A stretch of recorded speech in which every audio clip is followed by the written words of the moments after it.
Dear students, आज हम discuss करेंगे मेजर्स ऑफ सेंट्रल टेंडेंसी, केंद्रीय प्रवृत्ति के माप। केंद्रीय प्रवृत्ति के माप किसको कहते हैं? केंद्रीय प्रवृत्ति के माप से तात्पर्य उस मूल्य से है जो किसी समग्र श्रेणी का प्रतिनिधित्व करता है।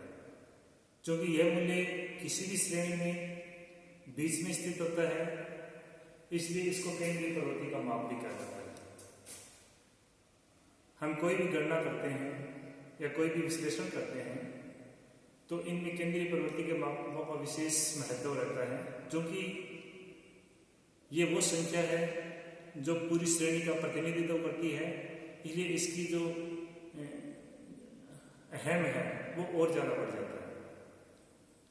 इसको डिस्कस करने से पहले सबसे पहले पॉइंट्स आएंगे कि इसके उद्देश्य व कार्य क्या है, यानी केंद्रीय प्रवृत्ति के माप को याद करने के क्या उद्देश्य हैं और क्या इसके फंक्शंस हैं। तो सबसे पहला है संक्षिप्त चित्र प्रस्तुत करना। केंद्रीय प्रवृत्ति का माप एक पूरी श्रेणी को संक्षिप्त रूप से रिप्रेजेंट करता है, उसका प्रतिनिधित्व करता है, इसलिए बहुत महत्वपूर्ण है। सेकंड है तुलना की सुविधा प्रदान करना। जब दो श्रेणियों का हम तुलनात्मक अध्ययन करते हैं तो उसमें केंद्रीय प्रवृत्ति के मापों का होना बहुत जरूरी है, क्योंकि बगैर केंद्रीय प्रवृत्ति के माप है उससे उस श्रेणी की तुलना नहीं कर सकते। सपोज उदाहरण के तौर पर किसी एक विद्यार्थी के अंक है 62% है और दूसरे विद्यार्थी के अंक है वो 70% है, तो हम ये कह सकते हैं कि 70% विद्यार्थी जो उसने अच्छी परफॉर्म किया है। तो श्रेणियों का तुलना करने में भी इसका बहुत बड़ा महत्व है। तीसरा है इसमें समग्र का प्रतिनिधित्व करना, मीन्स जो पॉपुलेशन है, केंद्रीय प्रवृत्ति का माप जो अंक है वो किसी भी समग्र या जो पॉपुलेशन है या समष्टि है उसका प्रतिनिधित्व करता है और उसके बारे में हम उसका कोई भी आकलन कर सकते हैं।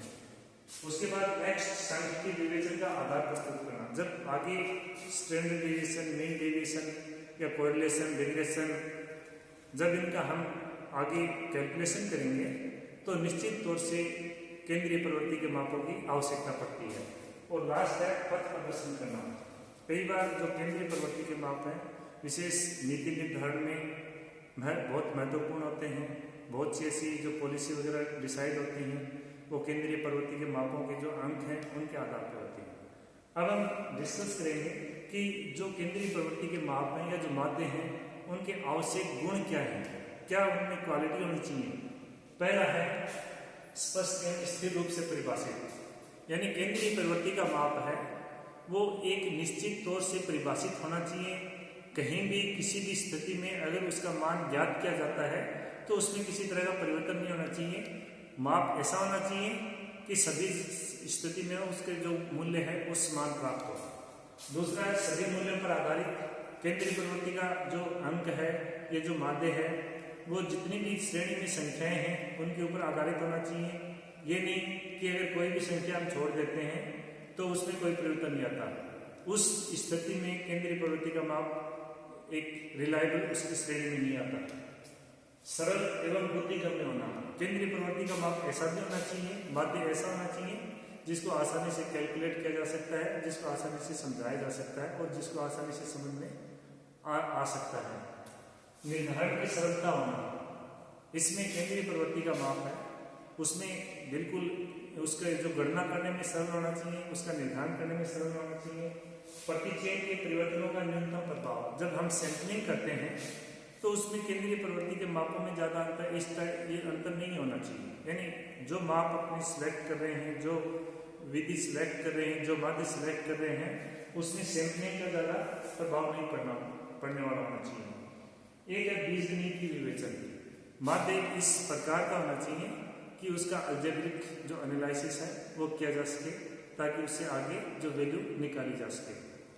अभी बात आती है कि केंद्रीय प्रवृत्ति के माप कितने प्रकार के होते हैं।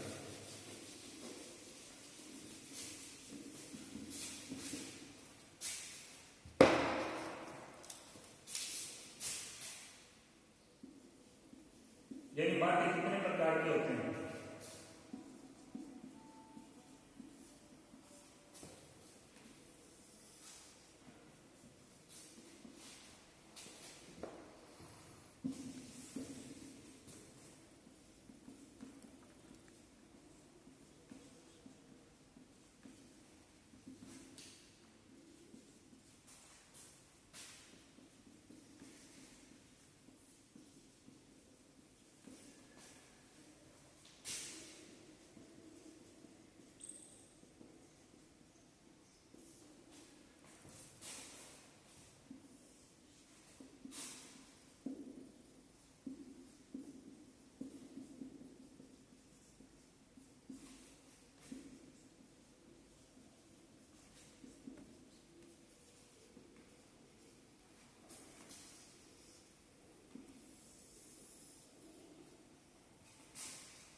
जब माध्यम के प्रकार की बात आती है तो माध्यम 3 प्रकार के होते हैं: स्थिति माध्यम, गणितीय माध्यम और व्यापारिक माध्यम। स्थिति माध्यम वो होते हैं कि किसी श्रेणी में उस माध्य की स्थिति को दर्शाते हैं। स्थिति माध्य के अंदर बहुलक और मध्यक आते हैं, जबकि गणितीय माध्य है उसके अंतर्गत समांतर माध्य, हरात्मक माध्य, गुणोत्तर माध्य आते हैं। एक कई बार इसको जो क्वाड्रेटिक मीन है उसको भी सम्मिलित करते हैं। व्यापारिक माध्य है, इसमें चल माध्य, प्रगामी माध्य और संरक्षित माध्य आते हैं, यानी मूविंग एवरेज, कंपोजिट एवरेज और प्रोग्रेसिव एवरेज। अब अपने चलते हैं सबसे पहले कि बहुलक क्या है, व्हाट इज मोड।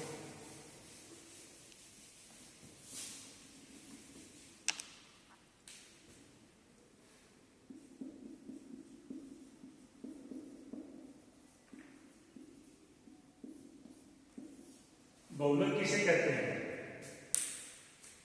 बहुलक फ्रेंच भाषा के एक शब्द ला मोड से लिया गया है, जिसका मतलब होता है रिवाज या फैशन।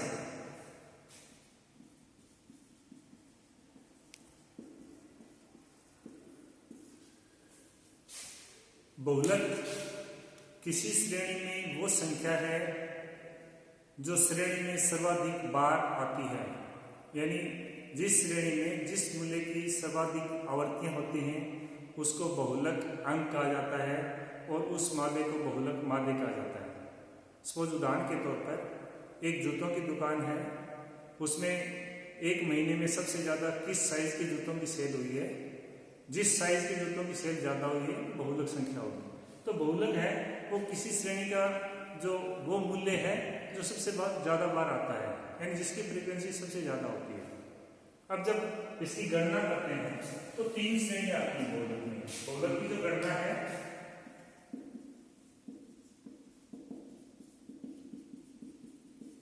पहला व्यक्तिगत श्रेणी में,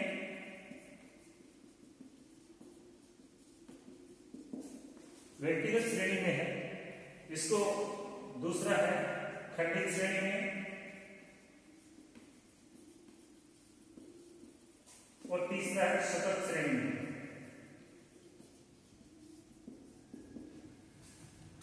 जब व्यक्तिगत श्रेणी में हम बहुलक की गणना करते हैं तो इसके लिए 3 मेथड है। पहला है व्यक्तिगत श्रेणी को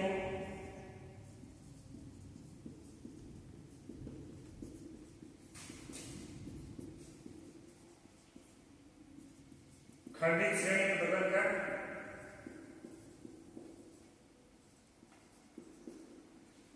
दूसरा इसमें सेकंड है व्यक्तिगत श्रेणी को सतत श्रेणी में बदलकर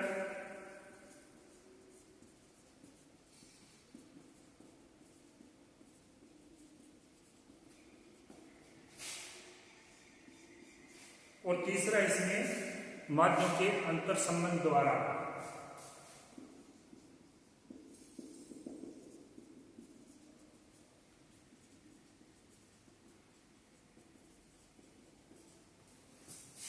जब खंडित श्रेणी की बात आती है तो खंडित श्रेणी में 2 तरह से इसका गणना कर सकते हैं।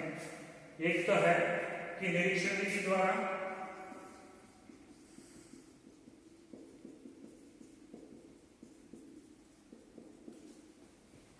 और दूसरा इसमें समूहीकरण समूह विधि द्वारा।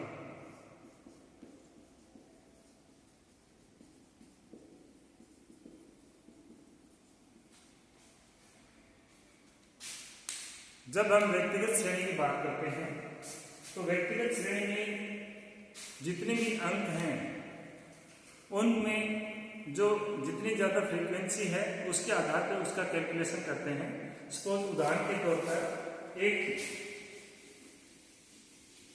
जूतों की दुकान है और उसमें जो महीने की जो सेल है 50 जूतों की, उसमें सपोज 5 नंबर का जूता है 10, 6 नंबर का जूता है 8, 7 नंबर का जूता है वो 12। तो इस तरह से जो भी फ्रीक्वेंसी ज़्यादा होगी उसको फाइंड आउट कर लेते हैं और एक बहुलक का मान ज्ञात कर लेते हैं। सेकेंड इसमें सतत श्रेणी है। सतत श्रेणी होती है जिसमें वर्ग अंतराल दिया होता है वर्ग अंतराल के अंतर्गत जो भी जिसकी फ्रीक्वेंसी, जिसकी आवृत्ति ज़्यादा होती है, वो उसमें जो बहुलक वर्ग है ज्ञात कर लिया जाता है। और फिर एक जो स्तर श्रेणी निकालने का जो सूत्र है उसकी सहायता से बहुलक जो संख्या है वो ज्ञात कर ली जाती है। तीसरा इसमें माध्यम के अंतर संबंध द्वारा, यानी माध्यम के अंतर संबंध द्वारा z इक्वल टू है, इसमें जो माध्य है मध्य का और जो अर्थमेटिक मीन समांतर माध्य है उनके संबंध द्वारा इसको ज्ञात करते हैं। तो इसमें 3m माइनस 2x बार, यानी अपने पास जो z का मूल्य है वो 3m मीडियन और समांतर माध्य 2x बार, इसकी सहायता से भी हम इसकी गणना कर सकते हैं। जब हम खंडित श्रेणी की बात करते हैं तो सबसे पहले खंडित श्रेणी में ये देखेंगे कि जो फ्रीक्वेंसी सबसे ज्यादा आई है वो मॉडल वैल्यू होगी, वो बहुलक संख्या होगी। लेकिन कई बार जो संख्याएं हैं वो बहुत नजदीक होती हैं, आवृत्तियां हैं वो नजदीक होती हैं, उस समय निरीक्षण विधि द्वारा सही परिणाम प्राप्त नहीं होते और हम एक समूहन विधि अपनाते हैं, ग्रुपिंग, डेटा की ग्रुपिंग करते हैं और ग्रुपिंग के आधार पर जो बहुलक संख्या है उसको ज्ञात करते हैं। स्तर श्रेणी में सबसे पहले जो बहुलक वर्ग है उसको ज्ञात किया जाता है। बहुलक वर्ग ज्ञात करने के लिए निरीक्षण या समूहन विधि का प्रयोग करते हैं। निरीक्षण या समूहन विधि द्वारा जो बहुलक वर्ग ज्ञात कर लिया जाता है उसके बाद एक फॉर्मूला है z equal to L1 plus F1 minus F0, उसके बाद 2F1 minus F0 minus F2 into I। इस सूत्र की सहायता से बहुलक संख्या है वो ज्ञात कर ली जाती है। यहाँ पर अगर वो आरोही क्रम में जो श्रेणी है तो लोअर लिमिट जो बहुलक वर्ग प्राप्त हुआ उसकी न्यूनतम सीमा लेते हैं। F1 है वो जो बहुलक संख्या है, बहुलक वर्ग की संख्या है वो है। F0 है बहुलक वर्ग से पहले की संख्या है। F2 है वो बहुलक वर्ग के बाद की संख्या है और I है वो वर्ग अंतराल है। और इस सूत्र की सहायता से हम बहुलक ज्ञात कर सकते हैं। तो ये हालांकि जो बहुलक है वो एक अस्थिर माप है, इसको स्थिति माप इसलिए कहते हैं कि ये एक पोजीशन स्थिति के बारे में बताता है। Thank you.